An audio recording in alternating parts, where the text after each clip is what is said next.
وَإِذَا كُنْتَ فِيهِمْ فَأَقَمْتَ لَهُمُ الصَّلَاةَ فَلْتَقُمْ طَائِفَةٌ مِّنْهُمْ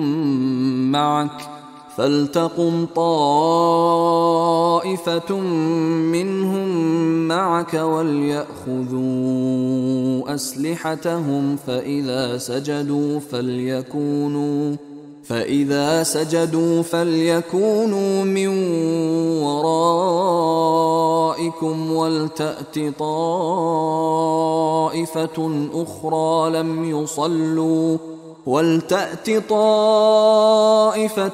أُخْرَى لَمْ يُصَلُّوا فَلْيُصَلُّوا مَعَكَ وَلْيَأْخُذُوا حِذْرَهُمْ وَأَسْلِحَتَهُمْ وَدَّ الَّذِينَ كَفَرُوا لَوْ تَغْفُلُونَ عَنْ أَسْلِحَتِكُمْ وَأَمْتِعَتِكُمْ فَيَمِيلُونَ عَلَيْكُمْ مَيْلَةً وَاحِدَةً وَلَا جُنَاحَ عَلَيْكُمْ إِن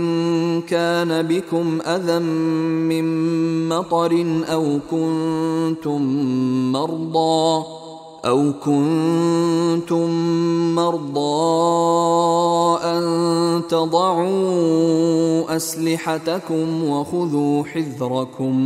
إِنَّ اللَّهَ أَعَدَّ لِلْكَافِرِينَ عَذَابًا مُّهِينًا۔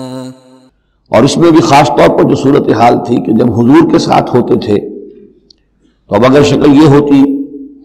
کہ آدھا آدھا لشکر علیحدہ علیحدہ نماز پڑھے اور پھر حضور ایک کے ساتھ نماز پڑھے تو دوسروں کو محرومی کا احساس ہوتا،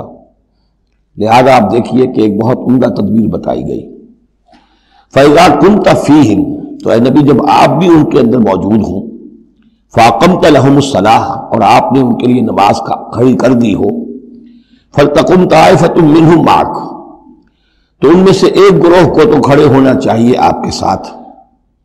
وَلْيَأْخُذُوا أَسْلِحَتَهُمْ،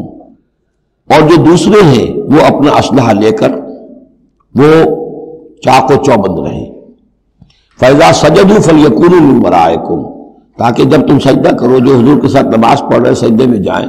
تو وہ دوسرا گروہ جو ہے جو نماز میں شریک نہیں ہے وہ ان کی حفاظت کرے، کھڑے رہیں ان کے پیچھے۔ وَلْتَأْتِ طَائِفَةٌ أُخْرَى، اب اس کے بعد ہوتا کیا تھا کہ حضور نے ایک رکعت نماز پڑھا دی اور آپ بیٹھے رہے، دوسری رکعت کے لیے اٹھے نہیں، دوسری رکعت مسلمانوں نے خود ادا کر لی۔ اب جب انہوں نے سلام پھیر دیا چلے گئے تو جو پہلے جو تھے جو اس وقت تک شریک نہیں ہوئے تھے وہ حضور کے پیچھے آ گئے۔ اب حضور نے ایک رکعت اور پڑھی تو ان کی ایک رکعت حضور کے پیچھے ہو گئی، اس کے بعد حضور نے ایک رکعت کے بعد سلام پھیر دیا، انہوں نے پھر ایک رکعت اور ادا کر لی، اس طریقے سے کہ کوئی بھی حضور کی امامت کے شرف سے اور فضل سے محروم نہ رہے۔ فَإِذَا سَجَدُوا فَلْيَكُونُوا مِنْ وَرَائِكُمْ وَلْتَأْتِ طَائِفَةٌ أُخْرَى لَمْ يُصَلُّوا فَلْيُصَلُّوا مَعَكَ،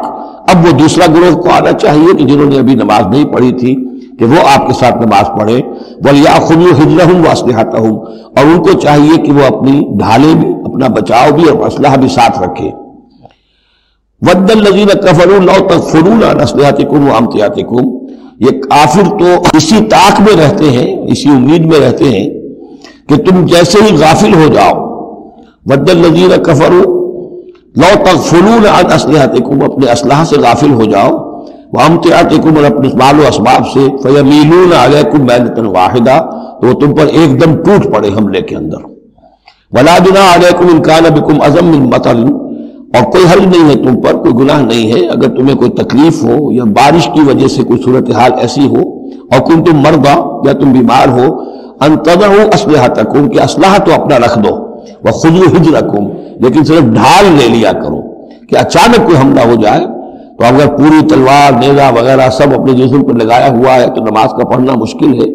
اور یہ کہ حالات ایسے ہیں تو اسلحہ علیحدہ رکھ دیا جائے لیکن ڈھال اپنے پاس موجود رہے، تاکہ اچانک کوئی حملہ ہو تو کم سے کم انسان کو وقت ملے کہ وہ اپنے آپ کو بچا کر اور پھر وہ اپنا اسلحہ بھی لے لے گا۔